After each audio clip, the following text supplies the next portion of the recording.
अंकिता कुमारी हत्याकांड देश का इकलौता ऐसा हत्याकांड है जहां पर बच्चियां बहुत जल्दी बड़ी हो जाती हैं, बहुत जल्दी छोटी हो जाती हैं।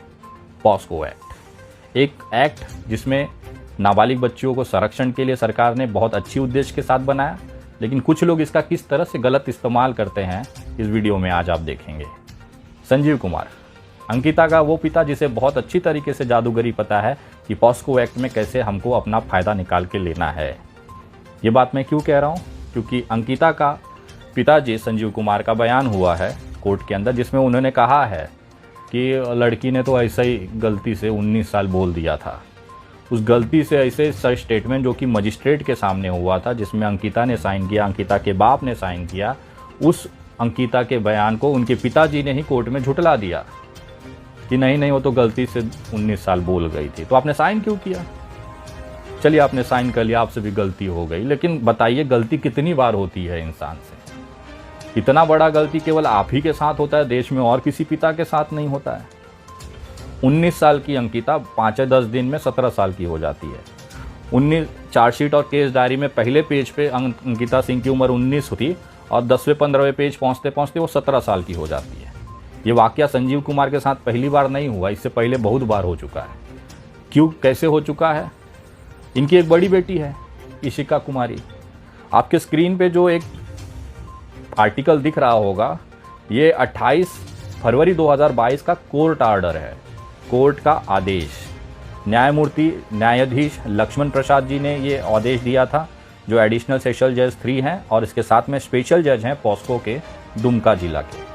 इस आदेश में क्या था, एक लड़का है विक्की सहानी, उसके ऊपर केस किया था। किसने किया था? संजीव कुमार जी ने। लिखाया ये था कि हमारी बेटी गायब है और गलत उद्देश्य से सेक्सुअल हरासमेंट करते हुए विक्की सहानी हमारी बिटिया इशिका को लेके भाग गया। इस मामले में दुमका पुलिस स्टेशन के अंदर एक FIR दर्ज की जाती है। FIR नंबर होता है 163/2021, जो कि 29/6/2021 को दर्ज किया गया। इसके बाद इसकी जांच की पुलिस ने। जांच करते करते पुलिस लड़की के स्कूल पहुंच गई। स्कूल में इस बच्ची का जो उम्र दाखिला कराया गया था वो 17 साल का था। आपके स्क्रीन पे दिख रहा होगा, ब्रैकेट में 4था नंबर का ये ऑर्डर पे 4था पॉइंट लिखा गया था, कोर्ट ऑर्डर पे ये लिखा गया था कि she was the student of class 12 at +2 government girls school DC Chowk Dumka and her date of birth is 27/04/2005 in the record of school register which is 17 years of age at the time of incident। ये जो case था ये 29/6/2021 का था। में जो बच्ची की उम्र थी वो 17 साल पुलिस ने सत्यापित करके पॉस्को एक्ट लगा दिया, क्योंकि स्कूल के रिकॉर्ड में बच्ची नाबालिग थी। ये आपने देख लिया, कोर्ट ने ऑर्डर किया, सारा चीज़ आपके स्क्रीन पे है। अब आते हैं अंकिता सिंह के हत्याकांड पर। अभी आप भी सोच रहे होंगे कि विनय दुबे क्या कर रहा है, यहाँ अंकिता का बात हो रहा है, बात इसकी बड़ी की बहन इशिका का चलाया जा रहा है। नहीं भाई साहब, मैं दिखाना चाहता हूँ कि संजीव कुमार जी कितने शातिर आदमी हैं कि अपनी बेटिया के उम्र का कैसे सही इस्तेमाल कानूनी तौर पर अपने फायदे के लिए कर लिया जाए। ये उसका सबसे बड़ा जीता जागता उदाहरण है। आपने देखा 19 साल की अंकिता को 17 साल बना दिए संजीव कुमार। अब देखिए दूसरा जादू दिखाते हैं। इनकी बेटी का उम्र आपने देखा 17 साल था 2021 में, अभी 2022 चल रहा है। फरवरी 2022 के ऑर्डर के हिसाब से 17 साल की थी इनकी बड़ी बिटिया इशिका कुमारी। पुलिस ने जब अंकिता केस में जब इसको अस्पताल ले गए तो इशिका का भी बयान दर्ज किया गया। ये आपके स्क्रीन पे जो बयान दिख रहा है, जो कि केस रजिस्टर केस डायरी का 22वां नंबर का पॉइंट पे ये बयान है, इशिका देवी का बयान। उसमें पहली लाइन जरा पढ़िए तो, उसमें लिखा है कि साक्षी विटनेस इशिका देवी ब्रैकेट में 25 वर्ष, पति विक्की सहनी। ये वही विक्की सहनी है जिसके ऊपर 1 साल पहले इनके पिताजी ने पॉस्को एक्ट में केस कराया, जिसमें इशिका की उम्र 17 साल थी। लेकिन देखिए चमत्कार, 6 से 7 महीने में 17 साल की इशिका 25 साल की हो गई। इशिका कुमारी का बयान ब्रैकेट में 25 वर्ष। ये बयान पहली बार अस्पताल में लिया गया था, उसके बाद दूसरी बार बयान लिया गया, जो कि 134वें पॉइंट की केस डायरी में लिखा हुआ है। ये आपके स्क्रीन पे जो आप देख रहे हैं, इसमें इशिका कुमारी का बयान है। फिर से पढ़िए, इसमें लिखा है साक्षी इशिका देवी ब्रैकेट में 25 वर्ष। मैं जानना चाहता हूँ ऐसा कौन सा खाना, कौन से चक्की का आटा खिलाया बिटिया को ऐसा कौन सा घुट्टी पिलाया बिटिया को कि केवल 7 महीने में 17 साल की इशिका 25 साल की हो गई और 19 साल की अंकिता 17 साल की हो गई। लोगों की ज़िंदगियां कम ज़्यादा होती हैं, यहाँ ऊपर नीचे चल रही हो भी सालों में। ये पुलिस का रिकॉर्ड है और पुलिस ने बाकायदा इसको केस डायरी को कोर्ट के सामने हाजिर किया है। अब या तो इशिका का ये बयान झूठा है या तो अदालत में जो 17 साल बताया गया वो झूठा है। अंकिता ने मरते हुए अपने मुंह से 2 बार मजिस्ट्रेट के सामने अपना जन्म साल 2003 बताया।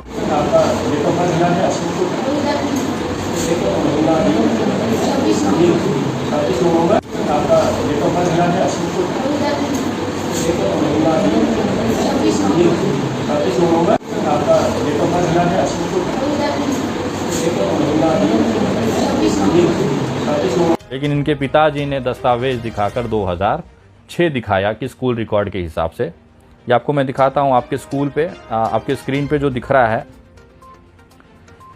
118वें पॉइंट पर पुलिस अनुसंधान में ये सत्यापित किया गया। पुलिस ने कांड के अनुसंधान में क्रम में राजकीय कन्या उच्च विद्यालय दुमका पहुंचा, जहां पर विद्यालय के प्रभारी प्राचार्य से संपर्क स्थापित किया।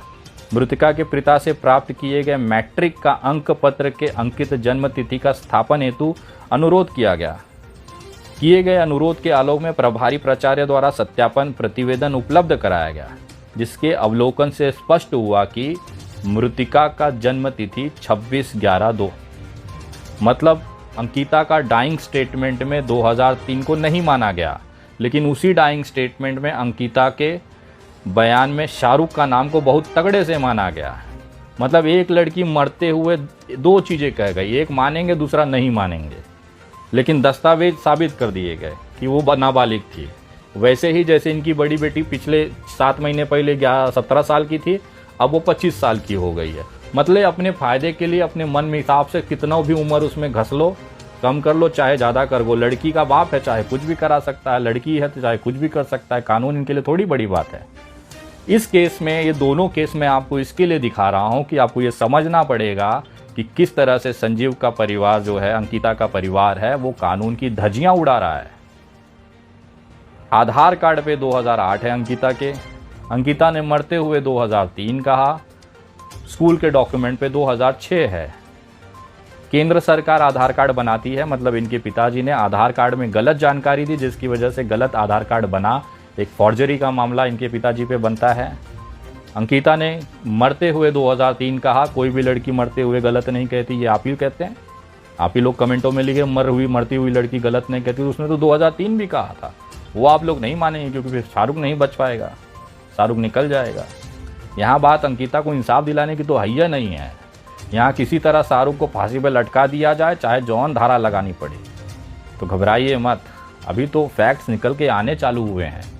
जिस तरह से अंकिता के पिताजी का कल बयान हुआ कोर्ट में, जिसमें उन्होंने कहा कि गलती से अंकिता का 19 साल निकल गया मुंह से। तो भाई साहब, जब गलती से निकला था तो आपने उस दस्तावेज पे क्यों साइन किया? और अंकिता की जो बड़ी बहन है वो 17 साल से 7 महीने में 25 साल हो जाती है। गजब, एकदम दुमका में मचा कर रखे हो भाई साहब। ये केवल दुमका में ही मुमकिन है। मैं निवेदन करता हूँ वहाँ के प्रशासन को कृपया सही जांच करें। अदालत में इस वीडियो को जो भी व्यक्ति दुमका का देख रहा है उनसे कहना चाहता हूँ, कृपया इन तथ्यों को सोचें। उनके पिताजी से पूछिए कैसा क्या हुआ कि 1 साल पहले विक्की साहनी को आपने जेल में डलवा दिया। बेचारा कुछ महीने जेल रहा। उस समय अंकिता की बड़ी बहन 17 साल की थी। आज वही अंकिता की बड़ी बहन लिख के दे रही है कि उम्र 25 वर्ष। मतलब वो तब झूठ बोल रही है कि अब झूठ बोल रही है। ये भी गलती से हो गया। इनके बाप का वीडियो है, स्टेटमेंट आएगा अगले कुछ दिनों में, अगले घंटों में, कि नहीं वो तो गलती से लिख गया होगा। सारी गलतियां इन्हीं के साथ हो रही हैं। पूरा देश बेवकूफ़ है, यही सही है। यही इकलौते ऐसे बाप हैं जिनकी बेटी खोई है। 20,000 केस रोज होते हैं, साल भर में होते हैं देश में। उनकी बेटियों को इंसाफ नहीं मिलता, लेकिन इनको चौचक चाहिए। ये चाहे जैसे गलत कानून का गलत इस्तेमाल करें, इनके लिए सब माफ़ है। ऐसा नहीं है मेरे भाई, ये देश संविधान से चलेगा। और यकीन मानिए, अंकिता केस में अभी तो और चौंकाने वाले चीज़ें मैं आपके सामने रखने जा रहा हूँ। अगली वीडियो में आपको वो सारी कॉल रिलेटेड डिटेल्स मैं आपको बताऊँगा कि कब किसने कितने बजे किसको फ़ोन किया, कितनी बार फ़ोन किया, क्यों फ़ोन किया, और इसमें कितने लोग हैं। ये केवल शाहरुख और अंकिता का प्रेम मोहब्बत का कांड नहीं है, इसमें शाहरुख के अलावा और 4 लोग मोहब्बत का कांड है। अंकिता, ये पुलिस रिकॉर्ड पे है, मैं नहीं कोई कहानी गढ़ रहा हूँ, और मैं जब रखूँगा तो वो दस्तावेज पुलिस के रख के आपसे बात करूँगा। उसमें ऐसे भी लोग निकल के आए हैं जो पर्दे के पीछे हैं, जिनकी कहीं कोई चर्चा नहीं है। हत्या करने का उनके पास सबसे बड़ा मकसद है, लेकिन उनकी जानकारी आपको सोशल मीडिया पे नहीं दी जाएगी। कैसे दे देंगे कि एक हिंदू लड़का एक हिंदू लड़की को जला के मार दिया? आएगा, और विनय दुबे हकीकत सामने लाने से किसी के बाप से नहीं डरेगा। चाहे कितनों दबाव बना लीजिए, चाहे कितनों गालियाँ दे दीजिए, अंकिता हत्याकांड में वो सारे रहस्य आप लोगों के सामने रखेंगे। उसके बाद आप खुद तय करिएगा कि ये कांड क्यों हुआ और किसने किया। बहुत जल्द अगली वीडियो। तब तक आप मेरे फेसबुक पेज द विनय दुबे से जुड़ सकते हैं। यूट्यूब चैनल द विनय दुबे को आप सब्सक्राइब कर सकते हैं। अंकिता केस पूरी तरह से जैसे का तैसा आपकी आंखों के सामने सबूतों के साथ एक्सपोज करता रहूंगा। जय हिंद, जय Maharashtra. Subscribe now and press the bell icon. Never miss an update.